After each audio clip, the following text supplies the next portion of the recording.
Here's a wild fact. Two students get the same bad grade on a test. One thinks, I'm just not smart enough for this. The other thinks, I need to study differently next time. Fast forward 5 years, one's thriving, the other's stuck. What's the difference? It's not talent. It's not luck. It's something psychologist Carol Dweck calls mindset.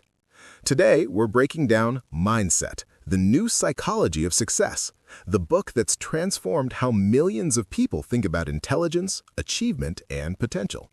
Stick around, because by the end of this video, you'll see why your beliefs about yourself might be the only thing holding you back.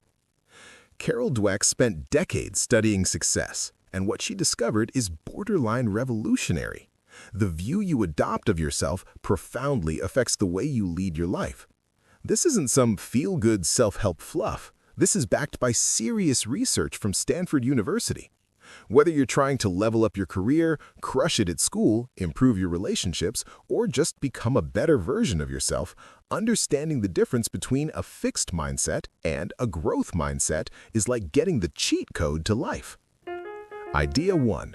The tale of two mindsets. Your beliefs about your ability determine your destiny. Okay, let's lay the foundation. Dweck argues that people generally fall into two camps, the fixed mindset and the growth mindset. If you have a fixed mindset, you believe your qualities are carved in stone. You think, I'm not a math person, or I'm just not creative, or I'm naturally bad at public speaking.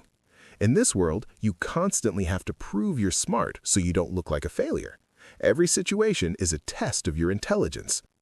On the flip side, we have the growth mindset. This is the belief that your basic qualities are things you can cultivate through effort. It's the idea that your genetic hand is just the starting point. In this mindset, you don't worry about looking smart, you worry about becoming smarter. Think of it like a poker game. The fixed mindset player looks at their cards, sees a bad hand, and folds immediately, thinking, I'm a loser. The growth mindset player looks at the same hand and thinks, okay, the cards are bad, how can I play them strategically to win anyway? Start listening to your internal monologue. When you face a roadblock, do you hear a judge or a coach? If you hear a judge saying, you're not good enough, that's the fixed mindset. Acknowledge it, then tell it to take a hike. Idea 2. The truth about natural talent. Effort is what ignites ability and turns it into accomplishment. We live in a culture that worships naturals. We love the superhero story where the hero just wakes up with powers. But Dweck drops a truth bomb here. The idea of effortless perfection is a myth that destroys potential. In a fixed mindset, effort is a bad thing. Why? Because if you have to try hard, it means you aren't a natural. It means you have a deficit. In a growth mindset, effort is the secret sauce. It's what makes you smart or talented. Let's talk about Michael Jordan. We think of him as the basketball god. But did you know he was cut from his high school varsity team? He wasn't born dunking from the free throw line. He was the guy who stayed in the gym after everyone else left. His genius was actually just obsessive, relentless effort. If Jordan had a fixed mindset, being cut from that team would have been the end. He would have said, well, I guess I'm not a basketball player. Instead, he used it as fuel. Stop looking for the easy way or waiting to feel ready. Treat your brain like a muscle. When you feel mental friction, when you're struggling to learn that new software or that new language, that is literally the feeling of your neurons making new connections. That struggle is the growth. Idea 3. The danger of you're so smart.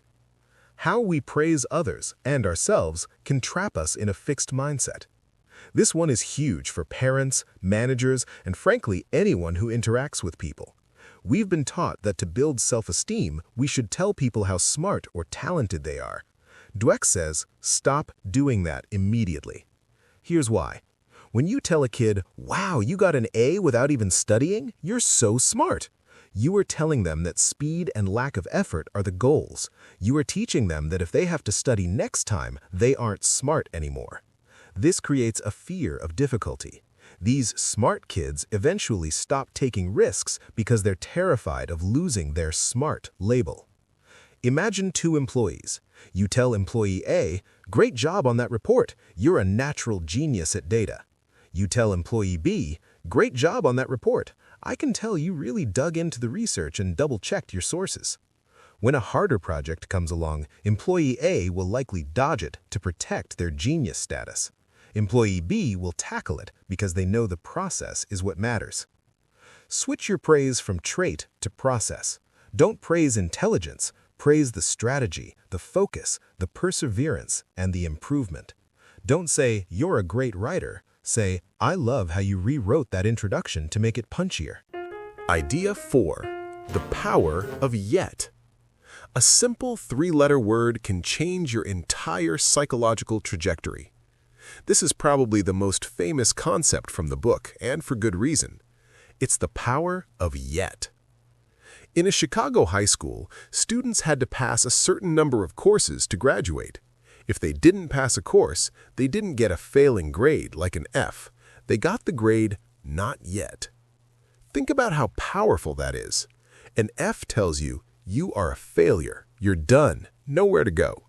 "Not yet" tells you, you're on a learning curve, you're just not at the finish line. It's like video games. When you die on level 5, you don't throw the console out the window and say, "I'm bad at video games." You say, "I haven't beaten level 5 yet." You respawn, you try a different tactic, and you go again. Life is exactly the same. Catch yourself making absolute statements. "I can't understand coding." Add "yet." "I'm not good at managing a team." Add "yet."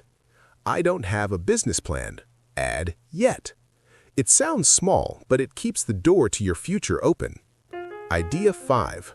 Mindset in love and relationships. The happily ever after myth is a fixed mindset trap. Let's pivot to your personal life. Dweck found that the fixed mindset wreaks havoc on relationships. People with a fixed mindset believe in destiny. They think if a relationship requires work, it wasn't meant to be. They believe their partner should be a mind reader. If there's conflict, they assume their partner is flawed and move on. The growth mindset approach to love is completely different. These people understand that a lasting relationship isn't something you find, it's something you build. They know that conflict isn't a sign that the relationship is broken, it's a sign that the relationship needs maintenance. Think of the classic rom-com. The couple meets, falls in love, and the movie ends. We never see them arguing about finances or whose turn it is to do the dishes. Real life starts where the movie ends. A growth mindset partner doesn't look for a perfect match. They look for someone who is willing to grow with them.